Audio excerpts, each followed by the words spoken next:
अभी जो मोटेरा स्टेडियम है उसका नाम पर बदल के जय हिंद। देखिए स्टूडेंट जो अपना ट्रेंड करा रहे हैं उसको ट्रेंड कराते रहेंगे लोग। मोदी रोजगार दो और मोदी जॉब दो, दोनों को कल ट्रेंड कराना है, इसको हम लोग समझते हैं। अभी जो मोटेरा स्टेडियम है उसका नाम पर बदल के सरदार पटेल रखा गया था, अब उसका नाम बदलकर नरेंद्र मोदी स्टेडियम रख दिया गया। इस पे भी चर्चा कर लेते हैं। देखिए दुनिया का सबसे बड़ा अगर सीटिंग कैपेसिटी के हिसाब से स्टेडियम देखिएगा तो ये पगला जो है ना किम जोंग उत्तरी कोरिया वाला, इसकी राजधानी प्योंगयांग में दुनिया का सबसे बड़ा सीटिंग कैपेसिटी के हिसाब से मल्टी स्पोर्ट्स के लिए एक स्टेडियम बनाया गया जिसमें लगभग 1.5 लाख लोगों की बैठने की कैपेसिटी है। हालांकि ये उत्तरी कोरिया, यहाँ पे बहुत बड़ा मैच का आयोजन पूरी दुनिया से तो ये कटा रहता है, लेकिन ये मल्टीपर्पज का स्टेडियम है, किसी एक खेल के लिए नहीं है। वहीं अगर बात करेंगे सरदार पटेल जो स्टेडियम था जो मोटेरा जगह पे था, जहाँ पे 24 फरवरी को 2020 कोरोना से जस्ट पहले डोनाल्ड ट्रंप आए थे और यहाँ पे नमस्ते ट्रंप वगैरह हुआ था। हालांकि मोदी जी भी गए थे अमेरिका में, तो हाउडी मोदी हुआ था। तो इसकी जो कैपेसिटी है वो लगभग 1,10,000 की कैपेसिटी है और ये स्पेशली डेडिकेटेड है क्रिकेट के लिए।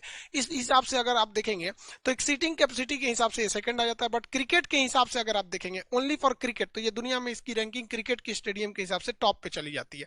अब इसकी नाम बदल के सरदार पटेल से नरेंद्र मोदी स्टेडियम हो गया। हालांकि किसी मतलब एग्जिस्टिंग प्रधानमंत्री के द्वारा ऐसा उद्घाटन मतलब थोड़ा सा ऑकवर्ड सा लगता है। और इसमें देखिएगा हद क्या हो गया कि जब क्रिकेट में 2 पवेलियन होते हैं, मतलब एक बार इस साइड से बॉलिंग होती है और फिर दूसरी बार इधर से बॉलिंग होती है, तो बॉलिंग का जो चेंज होता है, जो पवेलियन साइड होते हैं, एक का नाम रिलायंस हो गया, एक का नाम अडानी हो गया, इन दोनों लोगों के नाम पर हो गया। अब भाई इन दोनों लोग भाई बड़े बड़े उद्योगपति हैं, नो डाउट आपका देश के जीडीपी में बहुत बड़ा योगदान है, लेकिन ऐसा नहीं है कि और लोगों का योगदान नहीं है। इन दोनों छोर का नाम रिलायंस और अडानी से ज्यादा बेहतर रहता अगर टाटा और अजीम प्रेम जी के नाम पे कर देते। ये लोग भी इंडिया के टॉप इंडस्ट्रियल हैं, इन लोग का भी जीडीपी में बहुत बड़ा योगदान है। टाटा ग्रुप अपने मोस्ट ऑफ इनकम का 60% डोनेट कर देता। आज भी टाटा मेमोरियल हॉस्पिटल इतना बड़ा कैंसर रिसर्च पर ये काम करते हैं, इनके नाम पर हो जाता तो ज्यादा बेहतर होता। विप्रो के चेयरमैन हैं अजीम प्रेम जी। अजीम प्रेम जी इतने बड़े दानी हैं कि ये अपने इनकम से पर डे हर दिन ये 22 करोड़ रुपए दान दे देते हैं। तो इन दोनों के नाम पर अगर हो जाता तो ज्यादा बेटर रहता, बल्कि इन लोगों से तुलना में। रही बात ये प्रधानमंत्री नरेंद्र मोदी के नाम पे होना चाहिए कि नहीं, तो देखिए भैया इसकी परंपरा बहुत पहले से ये लोग शुरू करके जा चुके हैं। इंदिरा गांधी जब इस एक्सिस्टिंग प्रधानमंत्री थी, प्रधानमंत्री की कुर्सी पर रहते हुए इन्हें भारत रत्न का पुरस्कार मिला। हालांकि इंदिरा गांधी का जो सबसे बड़ा योगदान है वो कोई नहीं भूल सकता है कि जो बांग्लादेश था पहले वो पूर्वी पाकिस्तान था, उन्हें 1971 में एक तरफा जीत हुई, पूरी दुनिया देखती रही। इनके लीडरशिप में वहां ये बात को नहीं भूल सकता। हालांकि उसमें मानेकशॉ जो हमारे सेना अध्यक्ष थे उनका भी बहुत बड़ा योगदान था। तो ये इनके नाम पर, जवाहरलाल नेहरू के नाम पर भी बहुत सारी चीजें। तो ये एक, अब मान के चले कोई जवाहरलाल नेहरू पे एक तर्क दिया जा सकता है कि भैया ये पहले प्रधानमंत्री थे इस वजह से हो सकता है। ज्यादातर चीजें JNU university, Jawaharlal Nehru port trust वगैरह है। जैसे चांद पर उतरने वाले पहले व्यक्ति नील आर्मस्ट्रांग, उनके जस्ट अगले मिनट उतरे थे एडविन एंडरलिन, तो उनका नाम कोई ध्यान से नहीं रखता है। तो इन पे तो चलिए भाई एक लॉजिक चल जाएगा कि देश के पहले मतलब वो थे प्रधानमंत्री थे। अब राजीव गांधी जी को देखिए, इनका अगर आप भारतीय इतिहास में देखेंगे तो बहुत बड़ा उस तरह से योगदान नहीं है। हाँ, हमारी सिंपैथी है कि हमारे प्रधानमंत्री को किसी ने बम से उड़ा दिया था, एक ये सिंपैथी है जो तमिल मुद्दा था। लेकिन आप जान के ताज्जुब होंगे कि अभी भी भारत में जो खेल का सबसे बड़ा पुरस्कार है वो राजीव गांधी खेल रत्न पुरस्कार है। तो ये परंपरा भारत में बहुत साल पहले से आ रही है। ज्यादा अच्छा ये रहता है कि हम लोग किसी भी चीज का नाम, देखिए योजना अगर मोदी जी ला रहे हैं तो अपने नाम पे रखें जो मन है वो, या कोई अन्य पार्टी कोई योजनाओं को ला रही है तो अपने नाम पे रखिए। लेकिन जो धरोहर वाली चीजें हो जाती हैं उसको स्वतंत्रता सेनानियों के नाम पे रहता तो ज्यादा बेटर रहता। जैसे चंद्रशेखर आजाद के नाम पे, भगत सिंह के नाम पे हो जाता तो ज्यादा अच्छा रहता। या हमारे जो समाज सेवी हैं, राजीव दीक्षित जी हो गए, स्वामी विवेकानंद हो गए, इन लोग के नाम पर रहता। ज्यादा अच्छा तो रहता है कि खेल से संबंधित कोई चीज है तो जो खेल में बहुत बड़े कीर्तिमान हासिल किए हैं उनके नाम पर रहता तो ज्यादा अच्छा रहता। जैसे हमारे ध्यानचंद जी को देखिए, ध्यानचंद जी जो है हॉकी के बहुत बेहतरीन खिलाड़ी थे। ये सेना की ओर से खेलते थे, लांस नायक का पद था। सेना में एक बहुत छोटा नॉन कमीशन रैंक का अधिकारी, मतलब नॉन कमीशन रैंक का जवान होता है लांस नायक। ये 1936 में इंडिया की ओर से, उस समय भारत गुलाम था, तो ये अपने देश से खेलने के लिए 1936 में ओलंपिक खेलने गए थे जर्मनी में। और जर्मनी के मैच हो रहा था, जर्मनी वालों ने 1 गोल मारा और भारत की टीम ने 16 गोल मारा। उस 16 गोल में से अकेले 15 गोल मार दिए थे ध्यानचंद। हिटलर देखते रह गया। हिटलर इनको अपने ऑफिस में बुलाया और कहा कि तुम क्या करते हो, तो इन्होंने कहा था भाई हम सेना में है, लांस नायक है। तो हिटलर ने कहा तुम्हारा देश तुम्हारे लिए कुछ नहीं किया, तुमको एक छोटा सा पद दिया है, एक काम करो तुम जर्मनी के लिए आ जाओ, हम तुमको आज जैसे ही आओगे हम तुम्हें तुरंत अधिकारी बना देंगे। लेंगे।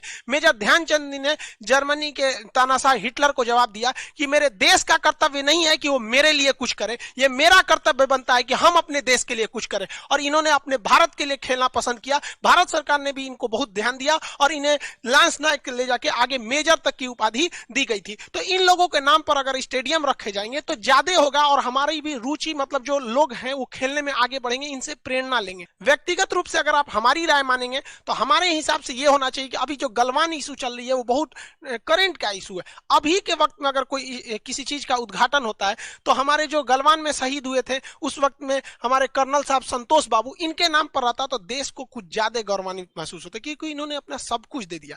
अब मोदी जी से ऐसा कैसे हो रहा है हमको नहीं समझ में आ रहा है। मोदी जी आपकी इज्जत पता है डबल हो जाएगी। अभी आपके पास बहुत सुनहरा मौका है, आप खुद सामने आइए और खुद कह दीजिए कि हम चाहते हैं कि इस स्टेडियम का नाम हमारे नाम से बदलकर संतोष बाबू के नाम पर हो जाए या किसी भी हो जाए। आपकी जो इज्जत है ना अभी से भी डबल हो जाएगी। आपको पता नहीं कौन कौन सलाह दे रहा है, पीएमओ के ऑफिसर जो बैठे हैं सब, उनको थोड़ा सा चेंज कीजिए। आपको सब गलत गलत सलाह दे रहा है सर। आप बताइए ये नाम रखने की परंपरा क्यों शुरू हुई? हम आपसे पूछते क्यों शुरू हुई? इसलिए शुरू हुई कि जो हमारे महापुरुष हमारे समाज के लिए करके गए हैं हम उनका नाम न भूल सके। अब भैया आप तो जीवित व्यक्ति हैं, आपका नाम कौन भूल सकता है? आप सिटिंग प्राइम मिनिस्टर हैं, आपका नाम कौन भूलेगा? लेकिन हमारे देश में अजीब परंपरा चल रही है। मायावती जी भी जब मुख्यमंत्री थी तो उन्होंने भी लखनऊ के अंबेडकर पार्क में अपनी बड़ी सी मूर्ति लगा दी थी। तो ये लोग एक्सिस्ट, अभी इस सिटिंग प्राइम मिनिस्टर को कोई थोड़ी ना भूल सकता है। आपको पीएमओ वाला ना गलत गलत सलाह दे रहा है सब। हम आपको ट्विटर पे फॉलो किए हुए हैं, आप ध्यान दीजिएगा, हम आपको ट्वीट करते रहेंगे। आप लोग आपको उस सबको अधिकारी वगैरह को चेंज कीजिए, इसे नहीं तो नाम खराब कर देगा सब आपका। अब बात करते हैं रोजगार की इशू पे। देखिए टीचर और स्टूडेंट सब फ्रस्ट्रेशन में। रीजन समझिए क्या है। एक स्टूडेंट अगर पूरा में पूरा मार्क्स ला रहा है तो जरा सोचिए वो किस तरह से पढ़ाई किया होगा। भूत बन के पढ़ा होगा, भूत की तरह अपने आप को भूल गया होगा, उतना पढ़ा होगा। किसी स्टूडेंट, किसी टीचर का स्टूडेंट अगर मान के चलिए 200 में 200 आ रहा है, कभी सोच रहे कि टीचर कितना मेहनत कर रहा हो। और गार्जियन आप लोग से कहते हैं आपका लड़का जान नहीं देगा, पूरा में पूरा पा जाएगा, उसके बाद भी जॉब नहीं होगा। जरा सोचिए आप क्यों भेज रहे हैं। हाँ, गार्जियन लोग आते हैं, कभी कभी कुछ गार्जियन मिलने आते हैं ना, रोने लगते हैं, मेरा बेटा का 3 साल हो गया जॉब नहीं हो रहा। ये उस गार्जियन की गलती है या बेटा की गलती है? किसी की गलती नहीं है। एसएससी वाले ने, रेलवे वाले ने किसी की जॉब की कहते 4 साल से पहले तो इन लोग का काम नहीं हो पाता है यहाँ पर। और बताइए भाई बच्चा क्या करेगा वहां पे?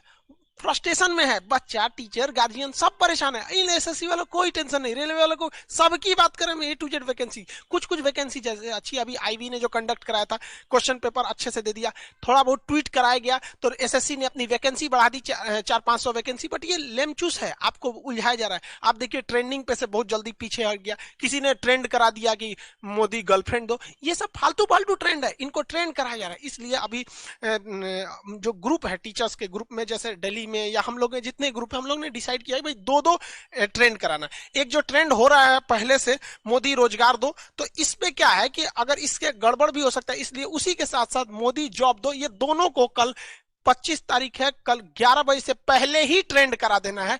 अभी से आप लोग लग जाइए। ये आपकी लड़ाई है, गार्जियन आप भी कर रहे हैं, गार्जियन लोग से भी कर रहे हैं, हाथ जोड़ के सारे लोगों से कर रहे हैं कि आपका सपना है आपका बाल बच्चा पढ़े लिखे आगे जाके जॉब लगे। क्या फायदा होगा यहाँ पे? जो टीचर आवाज उठा रहे हैं वो अपने लिए उठा रहे हैं। जरा सोचिए स्टूडेंट लोग, आप लोग कहिए अपने गार्जियन से भी, पूरे देश को आना पड़ेगा। ये देश का भविष्य ऐसे घटते जाएगा रोजगार, तो फिर आगे किस मुंह से कहेंगे भारत विश्व गुरु बनेगा? मोदी जी देखिए हाथ जोड़ के आपसे विनती कर रहे हैं, आप अपना मन की बात बोल देते हैं। यहाँ टीचर, गार्जियन, स्टूडेंट अपनी मन की बात कहाँ बोलेगा? हम लोग किसको बोले?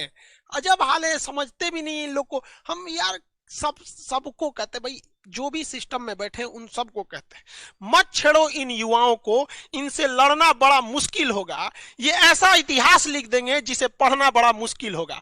और मोदी जी याद रखिएगा, इतिहास आपके समय मत लिख दिया जाए यहाँ पर।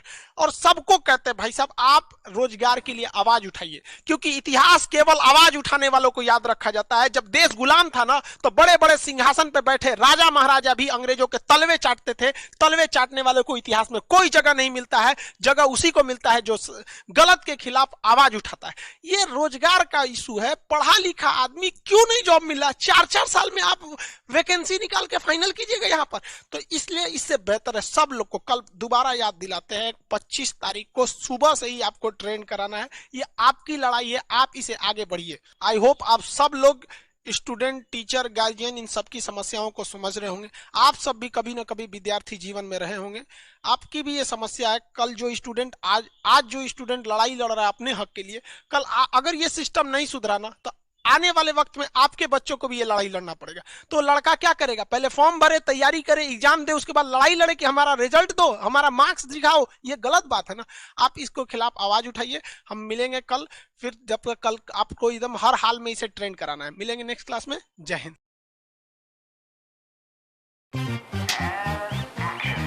Hello, I'm Mr. Trainee, and today